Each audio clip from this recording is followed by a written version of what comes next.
मित्रों नमस्कार। मित्रों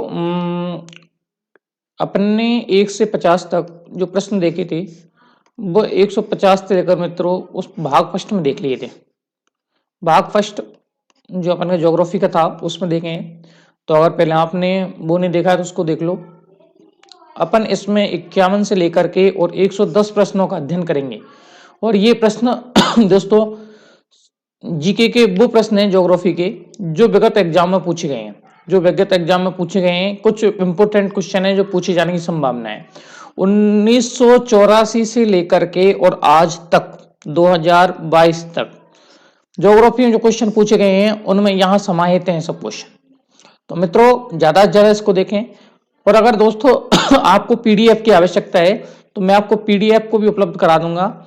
आप इस जो वीडियो है इसके डिस्क्रिप्शन में उस ग्रुप की लिंक है, टेलीग्राम ग्रुप की, तो आप पहले टेलीग्राम डाउनलोड कर लें और टेलीग्राम डाउनलोड करने के बाद में टेलीग्राम में जुड़ जाएं और वहां आपको इस तरीका के प्रश्नों की पीडीएफ उपलब्ध हो जाएगी।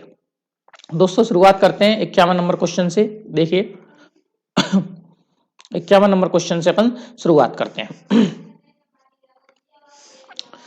राजस्थान का कौन से जिले की आकृति धनुषाकार है? राजस्थान के कौन से जिले की आकृति धनुषाकार है? तो राजस्थान के कौन से जिले की धनुषाकार आकृति है, यानी धनुष के समान कैसे होती है? इस तरीका से लगभग इस तरीका से। तो राजस्थान के धनुषाकार अगर बात करें आकृति की, तो धनुषाकार जो आकृति है वो किस जिले की है? दौसा जिले की। ध्यान रखना, दौसा जिले की जो आकृति है वो धनुषाकार आकृति है।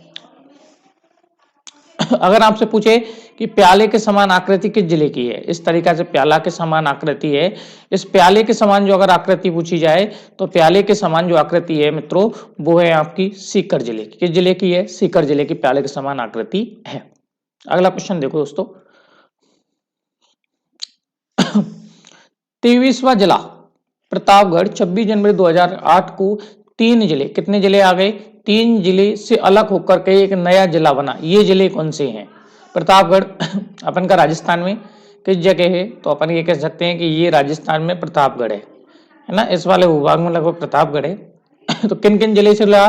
तो ध्यान रखना, कुछ भाग चित्तौड़ टोड़ा, कुछ भाग उदयपुर टोड़ा और कुछ बांसवाड़ा। चित्तौड़, उदयपुर और बांसवाड़ा, ध्यान रखना है ना। चित्तौड़, उदयपुर और बांसवाड़ा, CUB, 3 इनको तोड़ करके और बनाया गया। तो चित्तौड़ का कुछ भाग उदयपुर का, कुछ बांसवाड़ा का मिला करके एक नया जिला बनाया गया और उस जिले का नाम क्या था? प्रतापगढ़। प्रतापगढ़ कब बना? 26 जनवरी 2008 को बना। और इस प्रतापगढ़ की बात करें तो यहीं पर क्या है? सीता माता अभ्यारण्य है। क्या है मित्रों? सीता माता अभ्यारण्य। और ये सीता माता जो अभ्यारण्य है ये उड़न गिलहरियों के लिए प्रसिद्ध है। किसके लिए प्रसिद्ध है? उड़न गिलहरी के लिए प्रसिद्ध है। और इसी अभ्यारण्य में, सीता माता अभ्यारण्य में है लव कुश कुंड। लव और कुश कुंड इसी सीता माता अभ्यारण्य में स्थित है। अगला प्रश्न देखिए मित्रों। अगला जो प्रश्न है वो देखिए, राजस्थान के विभिन्न नगरों व उनके प्राचीन प्रचलित नामों में कौन सा युग सम्मिलित है? तो ध्यान रखना, इधर तो आपको नगर दे रखे, इधर प्राचीन नाम दे रखे। बताइए, पहला है ओसिया उपकेश पाटन, बयाना श्रीमाल, बाड़मेर श्रीपंथ और करौली कोठी। देखिए करौली का जो नाम था वो था गोपाल पाल। किस नाम से? गोपाल पाल, प्राचीन नाम है ना। बाड़मेर की अपन बात करें तो बाड़मेर का प्राचीन नाम था मलानी क्षेत्र। किस नाम से? मलानी क्षेत्र, जो राम मल्लीनाथ जी के नाम से पड़ा। बयाना की बात करें तो बयाना का नाम था श्रीपंथ। क्या नाम था? श्रीपंथ। और ओसिया का जो नाम का उपकेश पाटन। ओसिया की अपन बात कर लें हल्का सा, देखिए इधर ओसिया का प्राचीन नाम उपकेश पाटन, या इसी का जो अन्य नाम है वो है मूर्तियों का खजाना। क्या है? मूर्तियों का खजाना। खजाना है ना, मूर्तियों का खजाना। इस ओसिया में सबसे प्रसिद्ध मंदिर, अगर आपसे पूछे कि ओसिया का सबसे प्रसिद्ध मंदिर कौन सा है, अगर आपसे पूछे ओसिया का सबसे प्रसिद्ध मंदिर, तो ध्यान रखना सबसे प्रसिद्ध मंदिर ओसिया का सबसे प्रसिद्ध मंदिर है वो कौन सा है? सूर्य मंदिर है। ओसिया का सबसे प्रसिद्ध मंदिर कौन सा है? सूर्य मंदिर है। और इस सूर्य मंदिर का निर्माण है वो प्रतिहार शासक थे।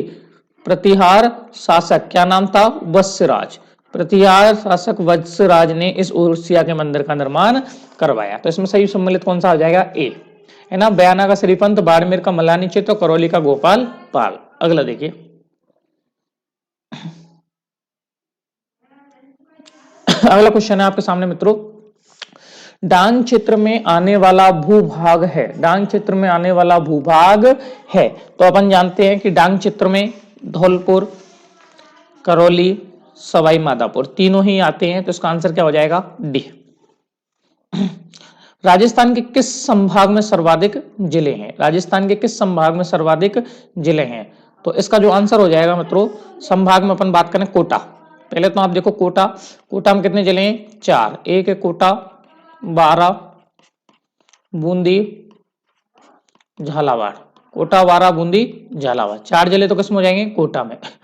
अजमेर की अपन बात करें तो अजमेर की अपन बात करें तो इसमें आ जाएगा अजमेर, अजमेर संभाग में अजमेर, टोंक, नागौर, अजमेर, टोंक, नागौर और भीलवाड़ा। 4 ही इसमें, 4 इसमें हो गए, 4 इसमें हो गए। जयपुर, जयपुर में है जयपुर, जयपुर दौसा, दोनों भाई भाई है। सीकर, झुंझुनू, सीकर कोमा झुंझुनू, ये भी दोनों भाई भाई हैं। और अलवर अकेला है ना। तो कितने आ जाएंगे? 5 है। अब आ जाता है जोधपुर, जोधपुर संभाग। इधर देखिए जोधपुर में आते हैं मित्रों जोधपुर, जालौर, जोधपुर, जालौर, बाड़मेर,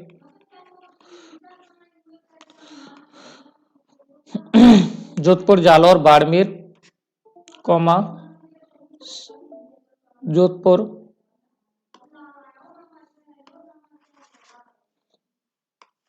जालौर, बाड़मेर, कोमा, सिरोही और जैसलमेर। कितने जिले हो गए? 1 2 3 4 5, 1 2 3 4 5 और एक और रह जाता है मित्रों पाली, 6 जिले। तो आंसर कौन सा हो जाएगा? सर्वाधिक कौन से में? जोधपुर में। जोधपुर, जालौर, बाड़मेर, सिरोही, जैसलमेर और पाली। अगला एक क्वेश्चन है आपके सामने, ये भी इंपोर्टेंट क्वेश्चन है, पूछा जा सकता है आपसे। इंपोर्टेंट क्वेश्चन है, श्रेणी में आता है। रुक्ष क्षेत्र के नाम से जाना जाता है। तो ध्यान रखना, रुक्ष क्षेत्र के नाम से अपन का कौन सा क्षेत्र जाना जाता है? अलवर, भरतपुर और धौलपुर। अलवर, भरतपुर और धौलपुर रुक्ष क्षेत्र के नाम से जाना जाता है। अगला है, शेखावाटी क्षेत्र में कौन से जिले सम्मिलित हैं? तो अपन जानते ही हैं कि ये अपना राजस्थान है। और इस राजस्थान में इस वाले भूभाग में शेखावाटी के 3 जिले आते हैं मुख्य रूप से। और शेखावाटी में अपन जानते हैं सीकर, झुंझुनू, कोई खास बात नहीं है, और चूरू। सीकर, झुंझुनू, चूरू। तो शेखावाटी में कौन से जिले आ जाएंगे? सीकर, झुंझुनू, चूरू, यानी चूरू, सीकर और झुंझुनू। क्षेत्रफल की दृष्टि से राजस्थान का सबसे छोटा संभाग कौन सा है? अगला है, क्षेत्रफल की दृष्टि से राजस्थान का सबसे छोटा संभाग कौन सा है? तो 2 चीजें मित्रों, एक निकल के आता है क्षेत्रफल, है ना। क्षेत्रफल को 2 भागों में बांटा गया है। क्षेत्रफल के आधार पर सबसे बड़ा और छोटा। संभाग की बात करें 7 संभाग है। सबसे बड़ा अगर क्षेत्रफल में आपसे पूछा जाए तो क्षेत्रफल में सबसे बड़ा कौन सा है? जोधपुर। कौन सा है? जोधपुर। और छोटा कौन सा है? तो छोटा कौन सा है? भरतपुर। लेकिन अगर आपसे पूछे जनसंख्या में, किसमें? जनसंख्या में, तो जनसंख्या में 2 भाग निकल के आते हैं, एक बड़ा और एक छोटा। जनसंख्या में बड़ा कौन सा है? जयपुर है। और जनसंख्या में छोटा कौन सा है? कोटा है। बताओ आपसे क्या पूछा है? क्षेत्रफल की दृष्टि राज्य का सबसे छोटा संभाग क्षेत्रफल में कौन सा है? भरतपुर। तो इसका आंसर कौन सा हो जाएगा? भरतपुर। आगे देखिए, राजस्थान का सबसे बड़ा जिला जैसलमेर, सबसे छोटे जिले धौलपुर से बड़ा है। जैसलमेर धौलपुर से कितना बड़ा है? तो अपन बात करें, देखो जैसलमेर और एक तरफ है अपना कौन सा? धौलपुर। जैसलमेर का क्षेत्रफल कितना है? 38,401 किलोमीटर स्क्वायर वर्ग किलोमीटर। इसका कितना है? 3034 वर्ग किलोमीटर, है ना। अगर इसकी इससे तुलना की जाए तो कितना है? 12.66 गुना बड़ा है, 12.66 गुना बड़ा है। ठीक है। अगर जैसलमेर अपन बात करें कि राजस्थान का कितना प्रतिशत है, कितना प्रतिशत क्षेत्रफल रखता है, तो 11.22% जैसलमेर रखता है और 89% क्षेत्रफल कौन रखता है? वो रखता है धौलपुर। तो इसका आंसर कौन सा हो जाएगा? ये 12.66।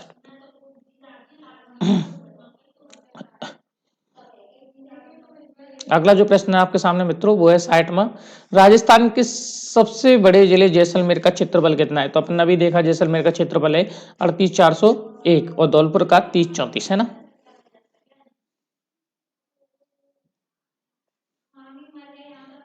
अगला जो प्रश्न है आपका मित्रों 61वां प्रश्न, ये देखिए। कौपिन ने जलवायु का वर्गीकरण किस आधार पर माना है? आपका आप कौन सा जलवायु प्रश्न आ गए? जलवायु के प्रश्न भी बहुत काफी बार पूछे जाते हैं, तो जलवायु से इंपोर्टेंट है। कौपिन ने जलवायु प्रदेश का वर्गीकरण किस आधार पर माना गया है? तो अपन ये जानते हैं कौपिन ने जो जलवायु का जो वर्गीकरण माना है तो किस आधार पर माना गया है? तो जलवायु का वर्गीकरण अपन जानते हैं कौपिन ने किस आधार पर माना है? तो कौपिन ने जलवायु माना है वो माना है वनस्पति के आधार पर। किस आधार पर माना है मित्रों? वनस्पति के आधार पर कौपिन ने जलवायु के वर्गीकरण को माना है। आगे देखिए मित्रों, आगे देखिए।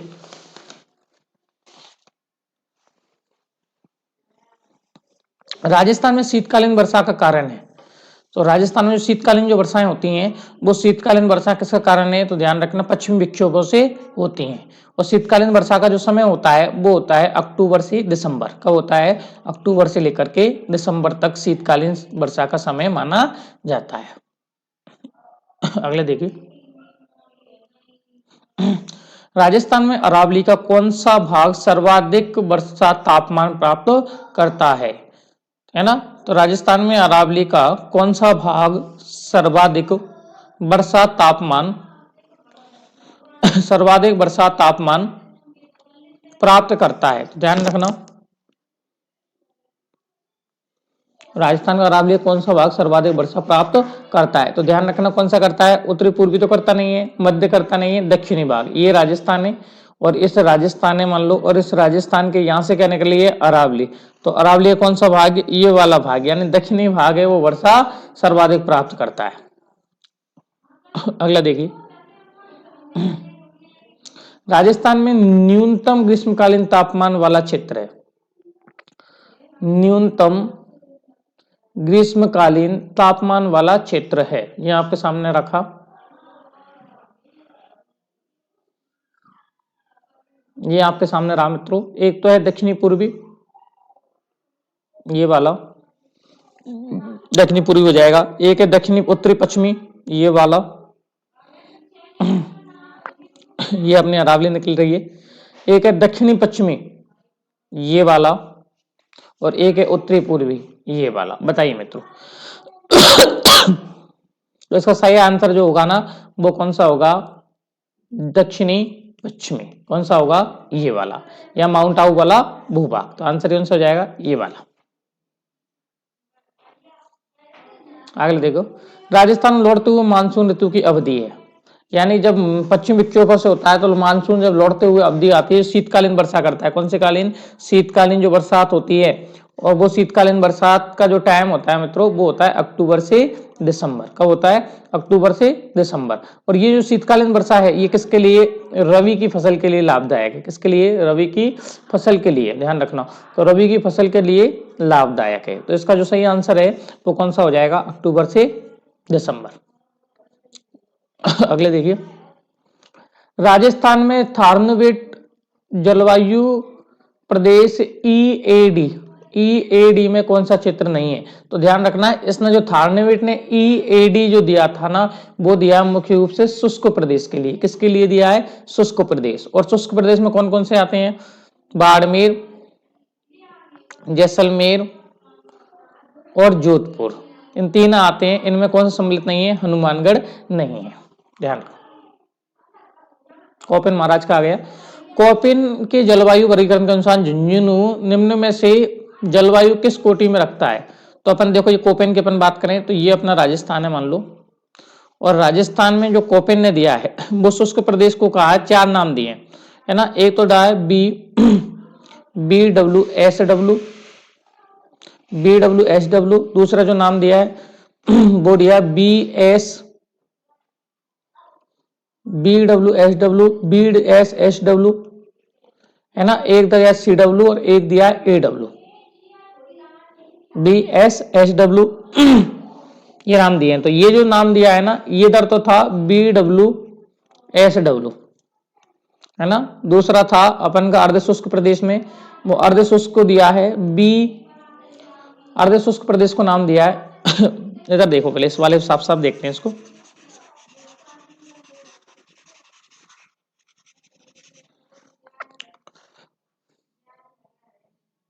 कोपेन ने झुंझुनू पूछ रहा है अपन से ना, तो ये अपना राजस्थान है मान लो, और कोपेन ने 4 जलवायु प्रदेश दिए हैं। ये शुष्क वाले प्रदेश में है, वो शुष्क वाले जो प्रदेश है मित्रों, इस शुष्क वाले प्रदेश में नाम दिया है BW क्या नाम दिया है इसका? BWSW, ये शुष्क हो गया। उसके बाद में अर्ध शुष्क में दिया है BSSW।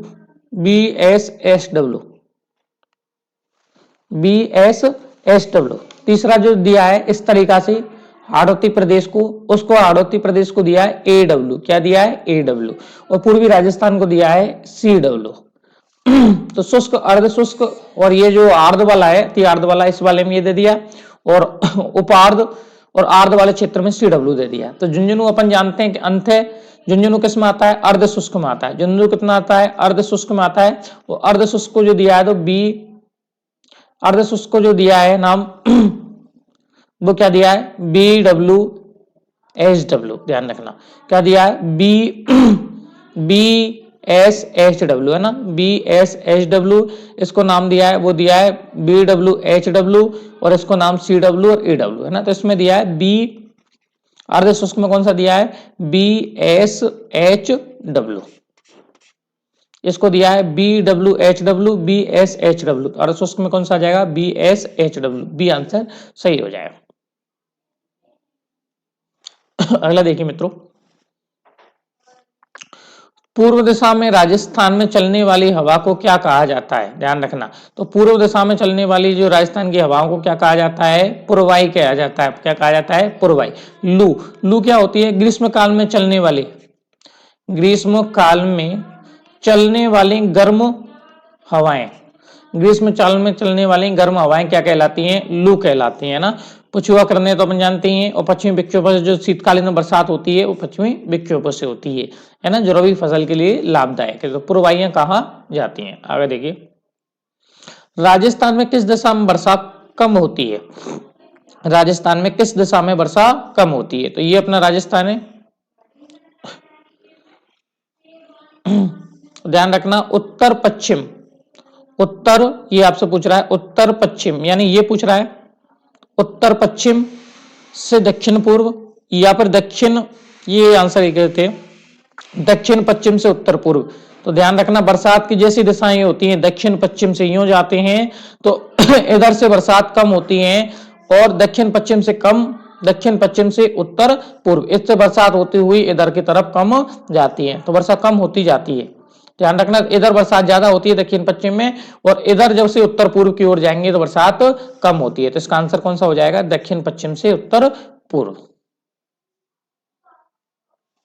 निम्नलिखित में किस स्थान पर राजस्थान में साधारणतः वर्षा दर्ज की जाती है? सर्वाधिक वर्षा दर्ज की जाती है। निम्नलिखित में किस स्थान पर राजस्थान में साधारणतः सर्वाधिक वर्षा की जाती है? देखो सर्वाधिक वर्षा में अपन बात करें तो स्थान दो हैं, एक तो सर्वाधिक में और एक सर्वाधिक कहाँ है? तो सर्वाधिक आपको ध्यान रखना है माउंट आबू, और न्यूनतम अपन को याद रखना है फलौदी। कौन सा रखना है? फलौदी। फलौदी कहाँ है? जोधपुर में। और माउंट आबू कहाँ है? सिरोही में। माउंट आबू कहाँ है मित्रों? सिरोही में। लेकिन अगर बात आ जाती है जिलों की, जिलों में सर्वाधिक जिला में कहां पड़ता है बरसात? झालावाड़ में। झालावाड़ ऑप्शन में नहीं है तो बरसात कहां आती है? बांसवाड़ा। बांसवाड़ा भी ऑप्शन नहीं है तो तीसरे पे कहां पड़ती है? अजमेर में, है ना। अगर न्यूनतम आपसे बात करें तो न्यूनतम बरसात कहाँ आती है, तो न्यूनतम बरसात कौन से जिले में होती है, तो जैसलमेर जिले में न्यूनतम बरसात होती है। तो इसका जो आंसर है वो है माउंट आबू। 71वां क्वेश्चन देखो, उत्तरी पूर्वी राजस्थान की जलवायु है, उत्तरी पूर्वी राजस्थान की जलवायु है। तो राजस्थान के अपन जलवायु बात करें, थोड़ा सा इधर देख लीजिए, तो ये आती है शुष्क और अर्ध शुष्क, है ना। यहां तुम्हारा अरावली है, इस अरावली में कौन सी आ जाती है, उपार्द, कौन सी आती है, उपार्द, है ना। ये तुम्हारा हाड़ौती प्रदेश है, यहां आ जाती है अति आर्द्र, कौन सी आती है, अति आर्द्र, है ना। और ये वाली जो जलवायु दिखाई देती है उत्तरी पूर्वी में, ये कौन सी आती है, आर्द्र, कौन सी जलवायु, आर्द्र। तो उत्तरी कौन सी में, आर्द्र, है ना। जलवायु 5 प्रकार से मान रही है मुख्य रूप से, शुष्क, उपार्द, शुष्क, अर्ध शुष्क, उपार्द, आर्द्र और अति आर्द्र, है ना। तो यहां कौन सा आ जाएगा, आर्द्र आ जाएगी। अगला देखिए, थार्नवेट के वर्गीकरण निम्नलिखित में तो उष्णकटिबंधीय मरुस्थलीय जलवायु को दर्शाया गया है। तो उष्णकटिबंधीय जलवायु जो दर्शाया गया है वो AEW, थार्नवेट का अभी तक पूछा नहीं है, इंपोर्टेंट भी नहीं है खास, तो EAW उष्णकटिबंधीय मरुस्थलीय जलवायु को दर्शाया गया है। अगले देखिए, राजस्थान के चूरू जिले में कोपेन वर्गीकरण के अनुसार किस जलवायु में स्थित है, राजस्थान का चूरू जिला। तो मैंने आपसे ये बताया कि ये कोपेन साहब ने जलवायु का वर्गीकरण किया है। तो यहां जो शुष्क प्रदेश है ना, इस तरीका से लिए है ना। दूसरा अर्ध शुष्क ले लिया, शेखावाटी अंत्य प्रभाव वाला, फिर ये प्रदेश इस तरीका से ले लिया।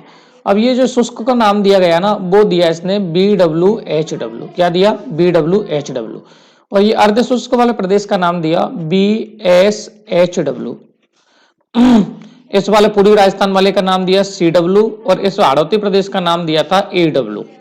तो आपको याद रखना है कि ये वाला शुष्क प्रदेश के अंतर्गत ही आता है, हनुमानगढ़ के जस्ट बगल में, कौन सा, चूरू। तो ये कौन से में आ जाएगा, BWHW में आ जाएगा, BWHW में आ जाएगा। देखो, 30 वर्षों से अधिक समयावधि में औसत वायुमंडलीय दिशाओं को कहते हैं। तो दो चीज आते हैं, एक आता है मौसम, एक चीज है मौसम और एक चीज है जलवायु। एक है मौसम और एक है जलवायु। तो ध्यान रखना, मौसम जो है वो है परिवर्तनशील, कैसा है, परिवर्तनशील। परिवर्तनशील तो मौसम है जो बदलता रहता है, और जलवायु है अपरिवर्तनशील, यानी 30 वर्ष तक, है ना। तो 30 वर्ष समयावधि औसत वायुमंडल दिशाओं को क्या कहा जाता है, जलवायु कहा जाता है।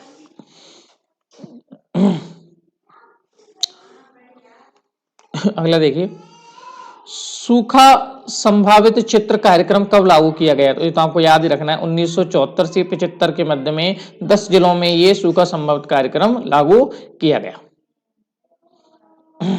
निम्न में से किस प्रदेश में स्टेपी प्रकार की वनस्पति पाई जाती है, स्टेपी प्रदेश की वनस्पति पाई जाती है। तो ध्यान रखना, स्टेपी प्रदेश की जो वनस्पति पाई जाती है मित्रों, वो पाई जाती है अर्ध शुष्क प्रदेश में, अर्ध शुष्क प्रदेश में पाई जाती है। स्टेपी प्रकार का मतलब ये होता है कि स्टेपी प्रकार की जो वनस्पति है उसका मतलब है घास के मैदान वाली, यानी घास के मैदान जहां पाए जाते हैं उस क्षेत्र में पाए जाते हैं। तो इसका आंसर अर्ध शुष्क प्रदेश। थार्नवेट वर्गीकरण के अनुसार कौन सा बांसवाड़ा व डूंगरपुर की जलवायु को दर्शाता है। तो बांसवाड़ा और डूंगरपुर की जो जलवायु है वो इसने CAW क्षेत्र में दर्शाई गई है। निम्नलिखित में तो BSHW जलवायु को दर्शाता है, BSHW, है ना। तो BSHW का मतलब क्या हो गया, शुष्क, क्या हो गया, शुष्क पूरी तरीका से, है ना। तो देखो, BSHW का मतलब हो गया शुष्क। अब डूंगरपुर शुष्क में आता नहीं है, सॉरी, BSHW का मतलब हो गया अर्ध शुष्क, है ना। और शुष्क का मतलब होता है BWSW, तो BSHW के अंतर्गत डूंगरपुर तो है नहीं, डूंगरपुर किसमें है, डूंगरपुर है अपन का CW में ना। बीकानेर BSHW में है, गंगानगर BSHW में, तो इसका आंसर कौन सा हो जाएगा, जालौर हो जाएगा। कोपेन के वर्गीकरण के अनुसार जैसलमेर बीकानेर के पश्चिमी भागों में निम्नलिखित में से किस प्रकार की जलवायु पाई जाती है। तो अपन जानते हैं शुष्क, जहां शुष्क की स्थिति आ जाती है तो वहां इसने शब्द दिया था BWHW, क्या नाम दिया, BWHW। अर्ध शुष्क में इसने नाम दिया था BSHW, है ना। पूर्वी राजस्थान में CW और हाड़ौती प्रदेश में दिया था इसने AW। तो अपन डालते हैं कि जैसलमेर बीकानेर कहां आता है, शुष्क प्रदेश में आता है, BWHW में आता है, BWHW। आगे देखिए, निम्नलिखित जिलों में से किस जिले में अधिकतम वर्षा होती है, निम्नलिखित जिलों में से किस जिले में अधिकतम वर्षा होती है। तो मैंने आपको पहला बताया था कि अगर फर्स्ट पूछे तो फर्स्ट अगर पूछे आपसे तो झालावाड़ में वर्षा होती है, कहां होती है, झालावाड़ में। प्रथम अगर आपसे पूछे तो बरसात कहाँ है सर्वाधिक, झालावाड़ में है। झालावाड़ ऑप्शन में नहीं है तो दूसरे नंबर पर आता है आपका बांसवाड़ा आता है, और बांसवाड़ा भी अगर ऑप्शन में नहीं है मित्रों तो फिर अजमेर आता है। तो इसका जो सही आंसर होगा वो अजमेर है। शुष्कतम जिला कौन सा है, तो अपन जब सब जानते हैं सबसे शुष्क कौन सा है, जैसलमेर जिला सबसे शुष्कतम जिला है। स्थान आपसे अगर पूछे तो न्यूनतम वर्षा वाला स्थान कौन सा है, फलौदी, और फलौदी कहाँ है, तो फलौदी है जोधपुर में। निम्नलिखित राजस्थान के जिलों में से कौन सा एक अति आर्द्र जलवायु प्रदेश का भाग है। तो अति आर्द्र कहां जानते हैं, तो अति आर्द्र किस में पड़ती है, हाड़ौती में, है ना। जलवायु 5 है, 5 भागों में बांटा गया है, एक शुष्क, एक अर्ध शुष्क, एक उपार्द्र जिसमें अरावली आ जाती है, एक आर्द्र जिसमें पूर्वी राजस्थान। अति आर्द्र में कौन सा आ जाता है, हाड़ौती। हाड़ौती में कितने जिले आते हैं, 4, एक आता है कोटा, 12, बूंदी और झालावाड़। तो इसका आंसर क्या हो जाएगा मित्रों, इसका आंसर हो जाएगा 12। राजस्थानी क्षेत्र किस क्षेत्र में दैनिक तापमान सर्वाधिक रहता है, तो अपन जानते हैं कि पश्चिमी राजस्थान में सर्वाधिक दैनिक तापमान रहता है। राजस्थान में वर्षा का समय कितनी बार होता है, तो राजस्थान में जो वर्षा का समय होता है वो मुख्य रूप से कितनी बार, 2 बार ही होता है। एक बार आता है, एक बार जो पश्चिम विक्षोभ से होती है शीतकालीन वर्षा जिसको मावट कहते हैं, वो 2 बार था। अपन से नदियों के बारे में क्वेश्चन आ गए हैं, आपके ध्यान रखना नदियों वाले। राजस्थान में प्रवाह कितने क्षेत्रों में पाई जाती है, तो प्रवाह कितने क्षेत्रों में पाई जाती है, 3 प्रकार की नदियां की प्रवाह पाई जाती हैं। पहली है अरब सागर की ओर, पहली कौन सी है, अरब सागर की ओर। दूसरा है बंगाल की खाड़ी, बंगाल की खाड़ी, और जो तीसरा है वो है अंतः प्रवाह। क्या है, अंतः प्रवाह। तो 3 प्रवाह हैं, है ना। ऐसी नदी जो अरब सागर की ओर अपने जल ले जाएंगी, ऐसी नदियां जो बंगाल की खाड़ी की ओर जल ले जाएंगी, और ऐसी नदियां जो एक रास्ते से होकर दूसरे में ही सूख जाएंगी, अंतः प्रवाह की नदियां। तो कितने हैं, 3 प्रवाह क्षेत्र है। राजस्थान में कौन सी नदियां जो अपना जल अरब सागर की ओर ले जाती हैं, तो अरब सागर की ओर जल ले जाने वाली नदियां आपके सामने दिख रही है। इधर ऊपर से चलते हैं, बनास नदी अरब सागर की ओर नहीं ले जाती है, कहां ले जाती है, बंगाल की खाड़ी की ओर, है ना। तो इसमें तो ये गलत है, लूनी ले जाती है, सोम ले जाती है, साबरमती ले जाती है, लेकिन ये गलत है। घग्गर अंतः प्रवाह की नदियां हैं, लूनी ले जाती है, सोम ले जाती है, साबरमती ले जाती है। माही नदी ले जाती है, लूनी ले जाती है, सोम और साबरमती, और इसमें माही ले जाती है, लूनी ले जाती है, लेकिन चंबल कहां ले जाती है, तो चंबल क्या ले जाती है, ये ले जाती है बंगाल की खाड़ी ओर। तो इसमें आंसर कौन सा है, माही, मिहा झील से माही मिहा झील से निकलती है लूनी नदी। लूनी नदी तुम्हारी नागपाड़ी अजमेर से, सोम नदी बिछामेड़ा की पहाड़ी से निकलती है, और साबरमती नदी है ये सेनावास की पहाड़ी से निकलती है। तो ये चारों नदियां हैं वो ऐसी नदियां हैं जो अपना पानी अरब सागर की ओर ले जाती हैं। अगला देखो, बंगाल की खाड़ी में गिरने वाली नदियां हैं। अब आपसे बंगाल की खाड़ी की ओर पूछ लिया है, तो देखो लूनी कहां ले जाती है, अरब सागर में, ये गलत है। काकने अंतः प्रवाह की नदी है, पार्वती ठीक है बंगाल खाड़ी की ओर ले जाती है, जाखम ये अरब सागर की ओर ले जाती है। बाणगंगा कातनी अंतः प्रवाह की नदियां हैं, घग्गर अंतः प्रवाह की नदियां, सावी अंतः प्रवाह की नदी। पश्चिम बनास है, वो नदी कहाँ ले जाती है? अरब सागर की ओर ले जाती है। माही नदी अरब सागर की ओर, साबरमती अरब सागर की ओर। बनास, चंबल और काली सिंध, ये तीनों ही नदियां कहाँ ले जाती हैं? बंगाल की खाड़ी की ओर, है ना। बनास नदी का उद्गम आपसे पूछे तो खमनोर की पहाड़ियां हैं। चंबल नदी का उद्गम जानापाप की पहाड़ियां, और काली सिंध नदी का उद्गम है हरिपुरा की पहाड़ियां, है ना, हरिपुरा की पहाड़ियां,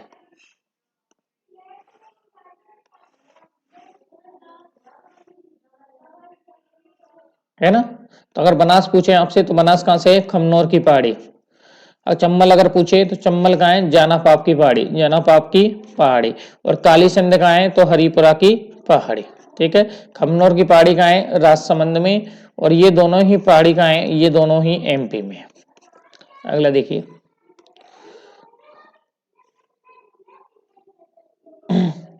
राजस्थान में कौन सा नाम चंबल नदी का उपनाम नहीं है? तो ध्यान रखना, नित्यवाई नदी है, चरणवती है, कामधेनु है, वशिष्ठी है, वशिष्ठी या वर्णाशा, वन की आशा। और ये दोनों ही नाम किसके हैं? तो ये दोनों नाम किसके हैं मित्रों? तो ये हैं बनास नदी के। किस नदी के? बनास नदी के। तो ये नहीं है। चंबल नदी किस जिले में नहीं बहती? चंबल नदी किस जिले में नहीं बहती? तो चंबल नदी की अपन बात करें तो चंबल नदी जानापाप की पहाड़ी से निकलती है। कहां से? जानापाप की पहाड़ी। और जानापाप की पहाड़ी कहां है? एमपी में। उसके बाद में चित्तौड़ में प्रवेश करती है, 84गढ़ चित्तौड़ में। तो एक बात तो अपन को ये है कि एक तो ये कोटा, है ना, और डांग क्षेत्र में अपन के सवाई माधोपुर, करौली, सवाई माधोपुर, करौली और धौलपुर, है ना, इन क्षेत्रों में जाती हुई फिर अपन यहाँ झालावाड़ में होते हुए और सीधे चित्तौड़ से होते हुए सीधे कहाँ चली जाती है ये? तो ये चली जाती है इटावा, यूपी में। तो किस जिले में नहीं बहती है अपन से अगर पूछे? करौली इसमें, तो कोटा में, तो 12 जिले में नहीं बहती है। कहाँ नहीं बहती है? 12 जिले में नहीं बहती है। 12 जिले में ये नहीं बहती है। चंबल नदी किस जिले से नहीं गुजरती? चंबल नदी किस जिले से नहीं गुजरती? तो देखो, चित्तौड़गढ़ से बहती है, कोटा से बहती है, धौलपुर से बहती है और झालावाड़ जिले से नहीं बहती। ध्यान रखना, झालावाड़ जिले से नहीं बहती, ठीक है। तो आप ये ध्यान रखना, अगर चंबल के आपसे पूछ ही ले तो एक तो आपको चित्तौड़ ध्यान रखना, जिले में बता रहा हूं आपको। एक तो हो गया चित्तौड़, एक अपन का कोटा, एक अपन का कौन सा हो जाएगा? कोटा और बूंदी, कोटा और बूंदी। और चित्तौड़, चित्तौड़ बाद में अपन का कौन सा हो जाएगा? कोटा व बूंदी। और कोटा बूंदी के बाद में अपन का करौली, करौली, धौलपुर और सवाई माधोपुर। धौलपुर और सवाई माधोपुर। तो 1 2 3 4 5 6, इन 6 जिलों से बहती है। आगे देखिए, चंबल नदी किस जिले में नहीं बहती? तो अपन का आंसर कौन सा आ जाएगा? झालावाड़ जिले से नहीं बहती। निम्नलिखित नदियों में से गार्ज से गुजरती है। निम्नलिखित कौन सी नदी है गार्ज से बनाती है? तो ये कौन सी? चंबल नदी है। और चंबल नदी एक जलप्रपात बनाती है, कौन सी? चूलिया जलप्रपात, चूलिया जलप्रपात। कितना? 18 मीटर का बनाती है। और ये चूलिया जलप्रपात है, ये क्या है? भैंसरोडगढ़ में। कहां पर है? भैंसरोडगढ़। और भैंसरोडगढ़ कहां है? भैंसरोडगढ़ है चित्तौड़।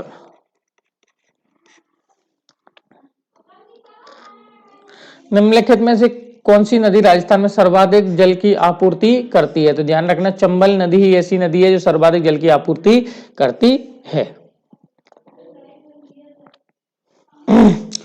चंबल नदी किन राज्यों में होकर के गुजरती है? तो देख, उद्गम कहाँ है? एमपी। एमपी के बाद में ये चली जाती है राजस्थान में, राजस्थान के बाद में ये चली जाती है यूपी। तो 3 राज्यों में चंबल नदी बहती है। एक तो हो गया तुम्हारा राजस्थान, उत्तर प्रदेश और मध्य प्रदेश। जानापाप की पहाड़ी एमपी से निकलती है, ये जानापाप एमपी से निकलती है। और राजस्थान में कहां प्रवेश करती है? 84गढ़ में, 84गढ़।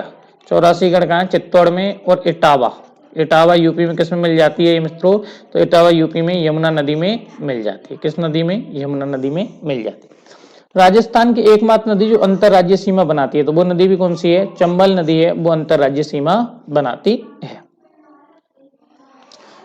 दक्षिण पूर्वी पठारी प्रदेश की मुख्य नदी कौन सी है? तो दक्षिणी पूर्वी पठारी प्रदेश की अपन बात करें तो ये अपन का दक्षिणी पूर्वी हो जाएगा, ये दक्षिण और ये पूर्वी, तो ये हाड़ौती आ जाता है दक्षिणी पूर्वी पठारी प्रदेश में। और इसकी जो मुख्य नदी है वो भी कौन सी है मित्रों? चंबल ही नदी है। कौन सी नदी है? चंबल नदी। वह नदी जो दक्षिण से उत्तर की ओर प्रवाहित होती है, तो बाणगंगा तो नहीं होती है, बाणगंगा तो किधर से होती है? पूरब की ओर होती है, गलत है। साबरमती तुम्हारी होती नहीं है, किधर जाती है साबरमती? तो साबरमती तुम्हारी दक्षिण की ओर बहती है, ठीक है। चंबल नदी दक्षिण से उत्तर की ओर बहती है और लूनी नदी इधर देखेंगे तो पश्चिम की ओर बहती है, गलत है। राजस्थान के दक्षिण दिशा से प्रवेश करने वाली नदी कौन सी है? देखो एक तो चंबल है, ठीक है, और एक बनास है। बनास नहीं है, गलत है। माही और चंबल दोनों ही सही है। काली सिंध नहीं है, क्योंकि काली सिंध इधर से आती है। काली सिंध और लूनी है, जो लूनी किधर से जाती है? पश्चिम की ओर जाती है। और कातनी नदी है, जो कातनी नदी के दक्षिण की ओर आती है। तो ये आंसर इसमें ये सही हो जाएगा।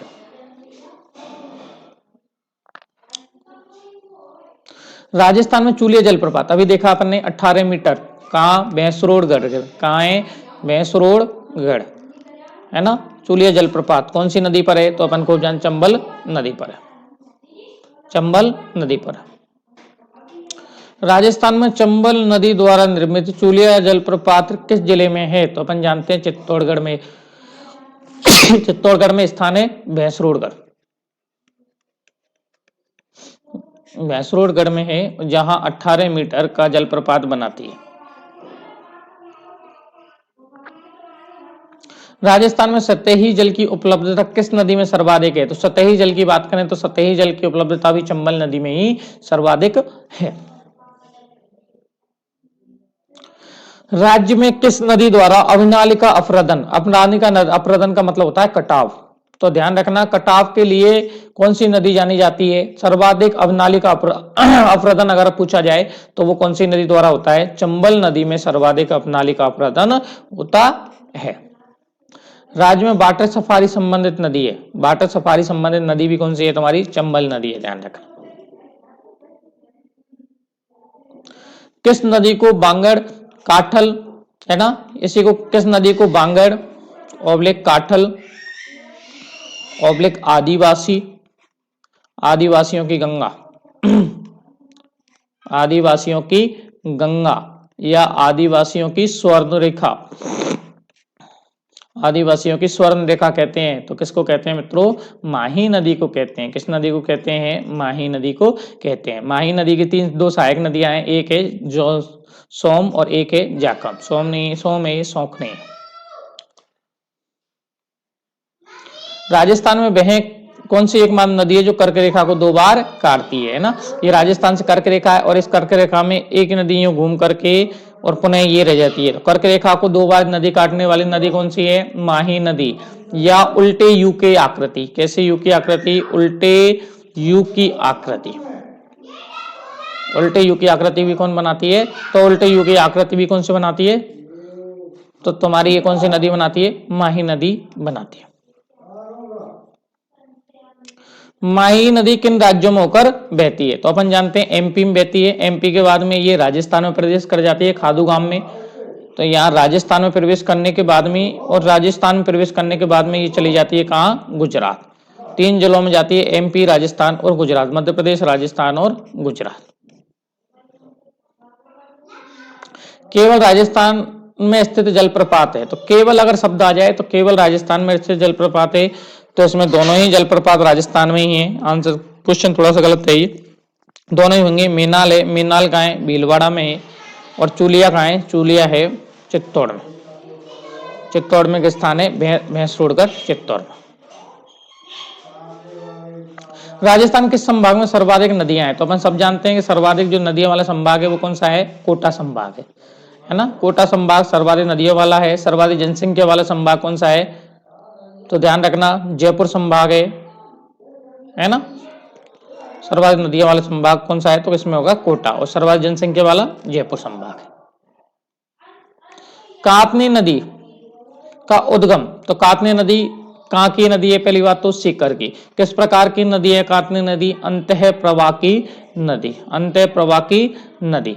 कात्नी नदी का उद्गम की बात करें तो कात्नी नदी का जो उद्गम होता है ना मित्रों, वो होता है खंडेला की पहाड़ी, खंडेला की पहाड़ी। और कात्नी नदी इसके जो प्रवाह क्षेत्र है, कात्नी नदी, उस कात्नी नदी का जो प्रवाह क्षेत्र है, चारों बगल जहां बहती है, उस नदी को किस नाम, उस क्षेत्र को किस नाम से जाना जाता है? तोराबाटी। तो कात्नी नदी के प्रवाह क्षेत्र को तोराबाटी कहा जाता है। वैराट की पहाड़ी से बाणगंगा का, सेवर की पहाड़ी से अपन की सावी नदी का, खमनोर की पहाड़ी से कौन सा? बनास नदी का उद्गम होता है, बनास, सावी और यहाँ होता है बाणगंगा। इन नदियों का उद्गम इन बिन पहाड़ियों से होता है। और खंडेला की पहाड़ी सीकर से कौन सा होता है? तो ध्यान रखना कात्नी नदी का उद्गम होता है, कात्नी या काटली नदी का उद्गम होता है। अगला देखिए, मृत नदी के नाम से किस नदी को जाना जाता है? मृत नदी के नाम से ध्यान रखना किस नदी को? घग्गर नदी को। घग्गर नदी कैसी नदी है? अंतः प्रवाह की नदियां है। कैसी नदी है? अंतः प्रवाह की नदी। ध्यान रखना इस घग्गर जो नदी का जो उद्गम होता है, वो उद्गम होता है शिवालिक की पहाड़ी। उद्गम कहां से है? उद्गम है इसका शिवालिक की पहाड़ी। और शिवालिक की पहाड़ी कहां है? हिमाचल प्रदेश से। शिवालिक की पहाड़ी हिमाचल प्रदेश से राजस्थान में प्रदेश कहां करती है? टिब्बी हनुमानगढ़ में प्रवेश करती है। कहां प्रवेश करती है? टिब्बी हनुमानगढ़ में। और अधिक पानी आने से ये फोर्ट अब्बास तक चली जाती है। कहां तक चली जाती है? फोर्ट अब्बास। फोर्ट अब्बास पाकिस्तान तक ये अधिक पानी आने के कारण चली जाती है ना। तो ये कौन सी नदी हो गई तुम्हारी? घग्गर नदी को मृत नदी के नाम से जाना भी जाता है यानी कब सूख जाती है कोई पता ही नहीं। राजस्थान में कृषि जलवायु प्रदेश में सर्वाधिक वर्षा होती है। राजस्थान के किस कृषि जलवायु प्रदेश में सर्वाधिक वर्षा होती है? शुष्क पश्चिमी मरुस्थल, बाढ़ प्रभावित पूर्वी राजस्थान, सिंचित उत्तरी पश्चिमी मैदान या आर्द्र दक्षिणी पूर्वी मैदान। तो आंसर कौन सा हो जाएगा? आर्द्र दक्षिणी पूर्वी मैदान। ठीक है मित्रों, ये आपके 110 प्रश्न हुए। कितने हुए? 110 प्रश्न। सभी इंपोर्टेंट प्रश्न है, इनको बार बार देखें, रिपीट करें, है ना। और इस जो वीडियो है, इस वीडियो के डिस्क्रिप्शन में मैंने आपको ग्रुप की लिंक दे रखी है, टेलीग्राम डाउनलोड कर लें। उस टेलीग्राम ग्रुप की लिंक है और उस टेलीग्राम ग्रुप के लिंक के माध्यम से आप ग्रुप में जुड़ जाएं, जिनमें आपको संबंधित पीडीएफ मिल जाएगी। अपन का इस ग्रुप में रेगुलर 8 बजे से प्रतिदिन टेस्ट होता है, 8 बजे प्रतिदिन टेस्ट होता है। ठीक है सर, तो सभी बच्चे इसमें जुड़ जाएं। धन्यवाद साथियों। आगे वीडियो देखेंगे अपन नेक्स्ट।